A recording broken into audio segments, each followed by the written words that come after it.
Hello friends, welcome back to our channel study book में आपका बहुत बहुत स्वागत है। आज हम लोग वेस्ट बंगाल बोर्ड के क्लास 10 के हिंदी के चैप्टर मनुष्य और सर्प इसके एक इम्पॉर्टेंट क्वेश्चन को करने वाले हैं। ये जो आपका क्वेश्चन है ये बोर्ड के एग्ज़ाम में 2017 में आपका पूछा गया था। क्वेश्चन है मनुष्य और सर्प शीर्षक कविता के संदेश और उद्देश्य, इस पर प्रकाश डालिए। ठीक है, तो मोस्ट इम्पॉर्टेंट क्वेश्चन है, आपके सेंटअप और बोर्ड दोनों में आने की इसकी संभावना है। ठीक है, तो बढ़िया से सुनिए। इससे पहले व्याख्यामूलक एमसीक्यू लघु उत्तरीय प्रश्न जितना तरह का क्वेश्चन हो सकता है सारा अपलोड कर देंगे इस पार्ट से। अगर इस चैनल से अगर आप जुड़ जाते हैं तो इसका पहले व्याख्या सुनिए और जितना संबंधित क्वेश्चन आंसर करा रहे हैं उन सभी को एक दो बार देख लीजिए। आपको पूरी अच्छी तरीके से यह चैप्टर और हिंदी में टेंशन आपका बिल्कुल ख़त्म हो जाएगा। तो चलिए आज का क्लास हम लोग स्टार्ट करते हैं। तो मनुष्य और सर्प शीर्षक का संदेश और उद्देश्य। पहले हम लोग संदेश देखते हैं कि यह जो कविता है हमें क्या संदेश देती है। इसके रचयिता कौन है? रामधारी सिंह दिनकर जी है। ठीक है, उसके बाद हम लोग उद्देश्य देखते हैं। संदेश।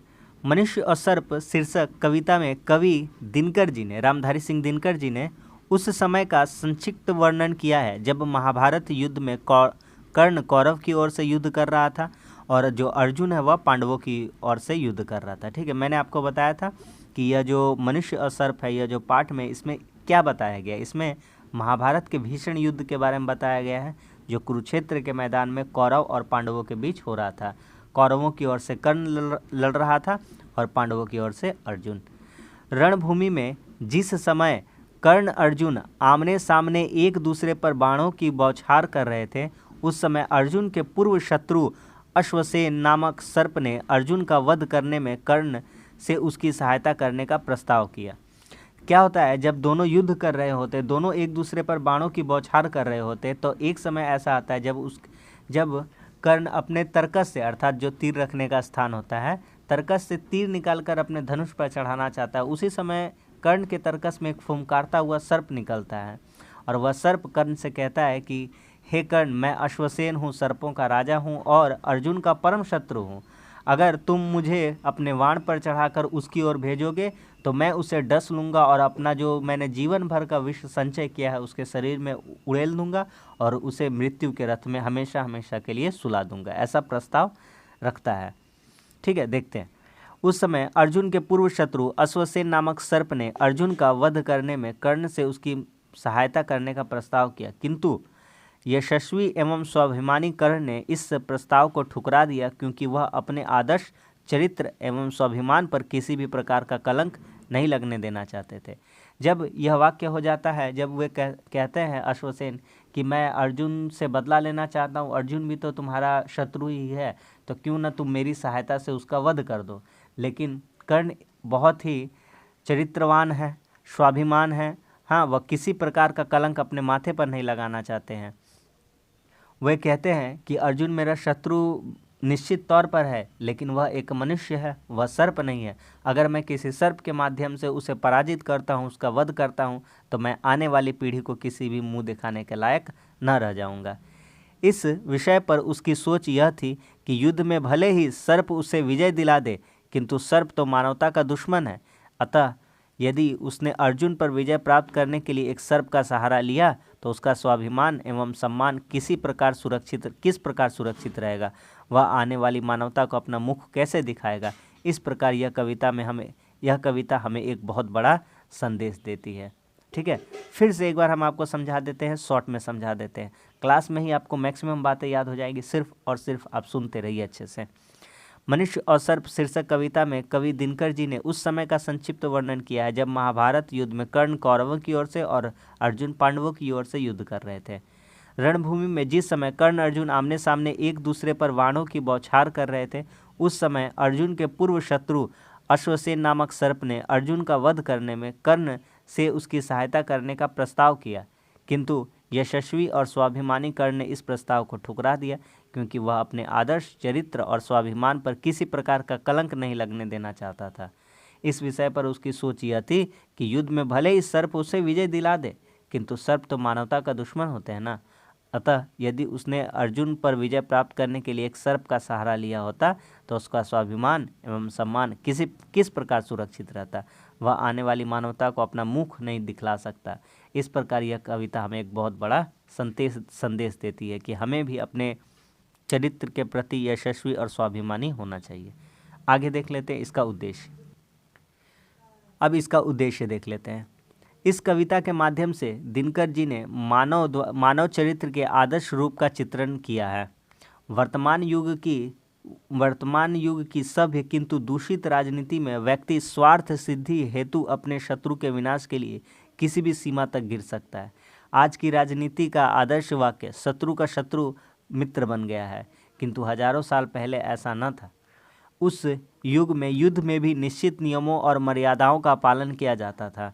युद्ध सूर्योदय के समय आरंभ होते थे और सूर्यास्त के साथ ही सेनाएं वापस शिविर में चली जाती थी।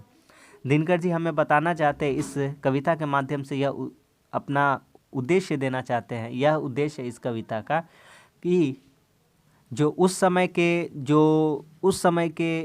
का जो युग था उसमें लोग कितने ही चरित्रवान और ईमानदार होते थे। आज की राजनीति का आदर्श वाक्य बन गया कि शत्रु का शत्रु तो परम मित्र बन गया, किंतु हजारों साल ऐसे पहले न था। उस युग में युद्ध भी निश्चित नियम और मर्यादाओं का पालन किया जाता। किसी प्रकार का छल कपट अपने शत्रु के प्रति नहीं किया जाता था। युद्ध सूर्योदय के साथ आरंभ होते थे और सूर्यास्त के साथ, सूर्योदय अर्थात सूर्य उगने के समय स्टार्ट हो जाते थे और सूर्य जैसे ही ढलता था सभी युद्ध रुक जाते थे और सेनाएं वापस शिविर में चली जाती थी। महाभारत के युद्ध में कर्ण और अर्जुन के युद्ध के निर्णायक समय में अचानक अर्जुन के शत्रु नागों के राजा अश्वसेन ने कर्ण के तर्कस में प्रवेश कर उससे कहा कि वह उसे वाण के रूप में अपने धनुष पर रखकर शत्रु अर्जुन तक भेज दे। शेष कार्य वह स्वयं करके अर्जुन को मारकर अपना बदला ले लेगा। इसी प्रकार कर्ण को भी अपना एक प्रबल शत्रु से छुटकारा मिल जाएगा। इस प्रकार कर्ण ने नागों के स्वामी अश्वसेन के प्रस्ताव को दृढ़ता से ठुकरा दिया और इस प्रकार कर्ण ने अपने चारित्रिक दृढ़ता का परिचय भी दिया था। अगर उस युग के मनुष्य अगर छल कपट प्रपंच रच रहे होते तो शायद कर्ण भी अश्वसेन की सहायता लेकर अर्जुन का वध कर दिया होता, लेकिन कर्ण ने ऐसा नहीं किया था। कर्ण ने अपने स्वाभिमान, अपने चरित्रवान होने का परिचय दिया और कहा कि मैं जो अर्जुन है वह मेरा शत्रु है, लेकिन वह मनुष्य है और मैं कभी किसी छल कपट से उसका वध नहीं करना चाहता, उसे युद्ध के मैदान में पराजित नहीं करना चाहता। तू सर्प मनुष्य का शत्रु है और तू आज सभी रूपों में विद्यमान है। शहर में, गांव में, तू हर जगह आज समाया हुआ है। तू ही मनुष्य का मार्ग जो है अत्यंत कठिन कर देता है। तू ही मनुष्य का परम शत्रु है, जा भाग जा, कर्ण उस सर्प अश्वसेन से कहते हैं। एक बार फिर से देख लेते उद्देश्य को। इस कविता के माध्यम से दिनकर जी द्वारा मानव चरित्र के आदर्श रूप का चित्रण किया गया है। वर्तमान युग की सभ्य किंतु दूषित राजनीति में व्यक्ति स्वार्थ सिद्धि हेतु अपने शत्रु के विनाश के लिए किसी भी सीमा तक गिर सकता है। आज की राजनीति का आदर्श वाक्य बन गया है कि शत्रु का शत्रु परम मित्र बन गया है, किंतु हजारों साल पहले ऐसा न था। उस युग में युद्धों में भी निश्चित नियमों मर्यादाओं का पालन किया जाता था। युद्ध सूर्योदय के समय आरंभ होते थे और सूर्यास्त के समय ही सेनाएं वापस शिविर में चली जाती थी। महाभारत के युद्ध में कर्ण और अर्जुन के युद्ध के निर्णायक समय में अचानक अर्जुन के शत्रु नागों के राजा अश्वसेन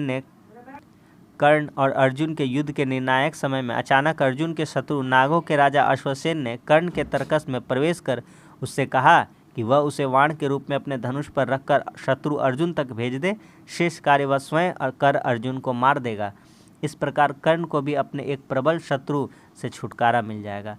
इस पर कर्ण ने नागों के स्वामी अश्वसेन के प्रस्ताव को दृढ़ता से ठुकरा दिया और इस प्रकार कर्ण ने अपनी चारित्रिक दृढ़ता का परिचय भी दिया। तो यह छोटा सा क्वेश्चन आंसर था, एक जो संदेश और उद्देश्य से आपका पूछा जाता है। तो मैंने आपको बहुत ही अच्छे से समझा दिया। उम्मीद करता हूँ आपको समझ में आया होगा। 1 से 2 बार सुन लीजिए, आपको बहुत ही अच्छे से याद हो जाएगा। एक तरह कहानी का माध्यम से ही याद हो जाएगा कि इस कविता में क्या क्या मतलब कि संदेश दिया गया है और क्या उद्देश्य दिया गया। ठीक है, तो उम्मीद करता हूँ आपको समझ में आया होगा। वीडियो अच्छा लगा तो लाइक कर दीजिए, अपने दोस्तों में शेयर कर दीजिए। चैनल पर नहीं तो चैनल को भी जरूर सब्सक्राइब कर दीजिए। इस चैनल के प्लेलिस्ट में जाइए, आपको वहाँ तरह तरह के क्लासेस, हिंदी, इंग्लिश, मैथ सभी क्लासेस मिल जाया करेंगे। तो आप उससे अपना बोर्ड का तैयारी अच्छे से कर सकते हैं। चलिए मिलते हैं अब अगले क्लास में, तब तक धन्यवाद। जय हिंद।